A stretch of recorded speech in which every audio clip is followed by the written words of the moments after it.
When we think about medicine, we usually picture a standard pill for a standard adult. But what about at the very edges of life? Today, we're diving into why medicine is absolutely not a one-size-fits-all science, especially when we're talking about our youngest and our oldest patients. So let's start with a question that seems pretty simple on the surface, right? Why can't you just take an adult's pill, cut it in half, and give it to a child? Well, as it turns out, the answer is way more complex than you think, and getting it wrong, well, that can have some really devastating consequences. It all really boils down to two fundamental truths in medicine. First, children are not just tiny adults. And second, the elderly are not just older versions of us. Their bodies work in completely different ways, especially when you introduce a drug into the mix. So let's start with the kids. All right, first up, the developing patient.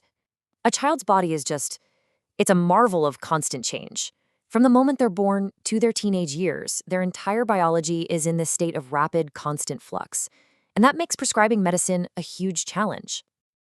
To really get this, we need to talk about a key term, pharmacokinetics. It sounds complicated, but just think of it as the journey a drug takes through your body.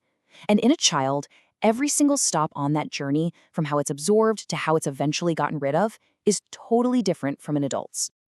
So, how different are we talking? Well, for starters, a baby's body is mostly water, with very little fat. Their liver and kidneys, the body's main filtration system, are still kind of learning how to do their job. Even the protective barrier around their brain is way more permeable. All of this means that a standard adult drug can behave in completely unpredictable ways. And listen, ignoring these differences isn't just some theoretical problem. History gives us a really stark warning with something called gray baby syndrome.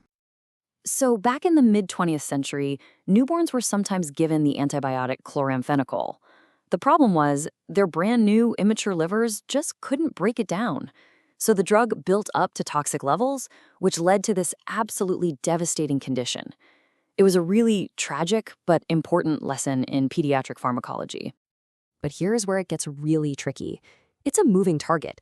A child's body matures at an incredible rate. That means the right dose this week might be completely wrong next week. Let's look at an example to see just how dramatic this can be. Okay, take a common antibiotic, gentamicin. In a premature infant, its half-life, that's the time it takes for half the drug to leave the body, is a staggering 18 hours. That's because their little kidneys are working, but just very, very slowly.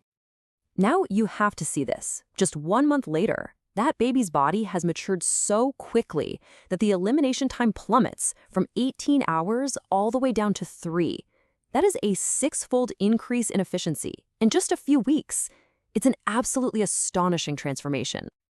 And pretty soon after that, they're getting close to the adult rate of 2 hours. This one example just perfectly shows why dosing for kids requires constant, careful adjustment. It really is a moving target. Okay, so now let's completely pivot to the other end of the lifespan. The challenges in geriatric medicine are just as unique, but in a lot of ways, they're the mirror image of what we see in kids. As we get older, our body's systems just naturally start to slow down. Blood flow to the liver and kidneys gets less efficient, and that whole process of breaking down and clearing out drugs just isn't what it used to be. The result? Medications can end up sticking around in the body for much longer than they're supposed to. And just like with babies, body composition is a huge deal. But here, it's the exact opposite. As we age, our body fat tends to increase while our total body water decreases. Now that might sound simple, but it fundamentally changes how drugs are stored and spread throughout the body. So what does that actually look like? Well, a fat-soluble drug, like the anti-anxiety med diazepam, now has way more fatty tissue to dissolve into. It basically gets trapped, which makes its effects last longer and can lead to really dangerous things like next-day drowsiness or confusion. And this brings us to one of the biggest dangers in geriatric care. Is that sudden confusion just a sign of getting older, or is it a side effect of a medication? It's such a critical question because mistaking one for the other could prevent a really simple fix, just adjusting the prescription. So we have these two very different groups of patients, and each one has its own unique set of vulnerabilities. Let's put them side by side and look at the specific red flags that doctors always have to be watching for. You can really see the different patterns here. For kids, the danger often comes from very specific drugs that clash with their developing organs, like aspirin causing Ray's syndrome. For older adults, though, the risks tend to come from entire classes of drugs that just make age-related issues worse, like sedatives that can cause falls, or common pain relievers that can cause stomach bleeding. Okay, so understanding the problems is step one, but the goal, of course, is safer care. So what are the actual principles for prescribing smartly and safely at these edges of life? It's interesting. The approaches are almost mirror images. For kids, it is all about precision. Dosing is calculated right down to the milligram based on their weight. For older adults, the mantra is start low and go slow. You begin with the tiniest possible dose, you try to simplify their med list, and you're constantly asking, is this drug still even necessary? At the end of the day, this isn't about being scared to prescribe medicine.